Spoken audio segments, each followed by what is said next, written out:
You are here with By the Cover. Today I'll be reviewing The Devil Crept In by Ania Ahlborn. This book was 384 pages and took me 2 days to read. I would rate this one a 5 out of 10. This review will contain spoilers, so if you do not want to hear those, click off now. The synopsis: 10-year-old Stevie Clark investigates the disappearance of his older cousin, Jude. Stevie's search leads him to a terrifying local legend, unraveling a dark history in Deer Valley, Oregon. As far as my likes with the book offers a compelling commentary on what happens when family, friends, and acquaintances choose to look the other way when they clearly recognize that something is wrong. The protagonist is surrounded by people that just want to live their own secluded lives, and they neglect everything else around them to make that happen. While it is disturbing, there are plenty of examples in real life of toxic people that do just that. This story consists of 2 plot lines, both of which tackle this same theme, just with different situations and circumstances. I did enjoy the ending of this book, and it was completely different than what I expected.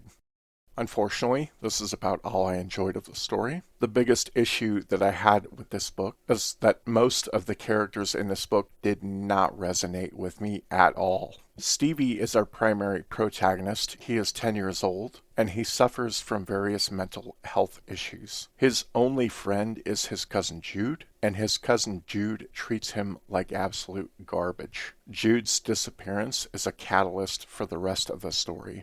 Let's explore Stevie's family. His real father abandoned the family and is barely in the book at all. What little he is in the book, he isn't very likable. His stepdad, Terry, is the typical drunk asshole that likes to beat on the kids in the family and their mother, while also doing heavy amounts of emotional damage to them as well. He is clearly not likable. You have Stevie's mother, who is the typical abused housewife. She's a pushover, and either sides with the stepfather to avoid conflict or ignores her child's complaints. She is complicit in the abuse and is also not very likable. Then you have the asshole older brother, who is there primarily to be another asshole on top of the shit pile. Also clearly not likable.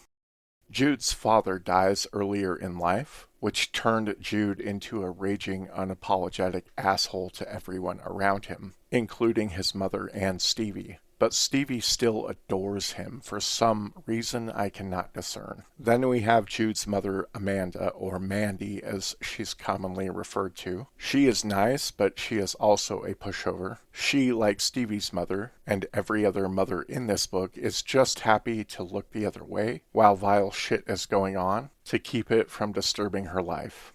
The only 2 characters I really liked in this book were Mr. G, the typical old codger in the town that knows more than he's letting on, and Jude's mom, Amanda. She was at least nice to Stevie, but that is the extent of the character work in this book that I can grasp onto here. Stevie is pretty much a punching bag the entire 384 pages of this book. So if you want to see a 10-year-old boy with mental health issues get abused by pretty much everyone in his life, this book's for you. For me personally, it wasn't a fun journey. I can certainly empathize, and I feel sorry for Stevie's character. He didn't in any way, shape, or form deserve how he was treated, but he is also a very, very frustrating character. Overall, I just don't think he is a great character. His character is not very deep or memorable, and seems to just be defined by his mental health issues, and how much abuse he can take. His attachment to Jude is baffling, given how Jude treats him. Their relationship is devoid of all logic. Stevie is a character that has a very, very hard time communicating, primarily due to his stuttering, and he has an affliction in which he likes to rhyme words. These communication issues drag you through every single page.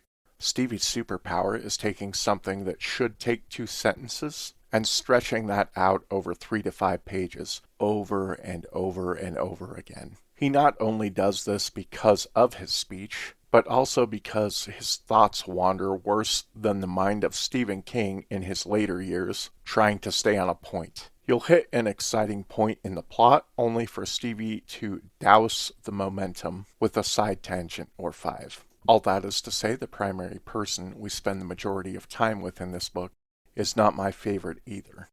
Part 2 introduces Rosie and the second plotline. The second plotline is pretty much explaining the antagonist of the book in excruciating detail. If a book is a creature feature, I like my creatures to be shrouded in mystery, but here we give away all the details. You get to see the full life of this creature from start to finish.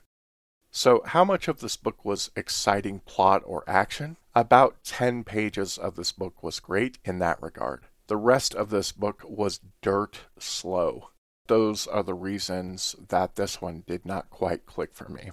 Up to this point in publication order, this is my least favorite Ania Ahlborn book. Obviously, there is something I'm not getting with the book that others are, because a lot of people rated this one 4 or 5 stars. That's about it. We'll catch you later.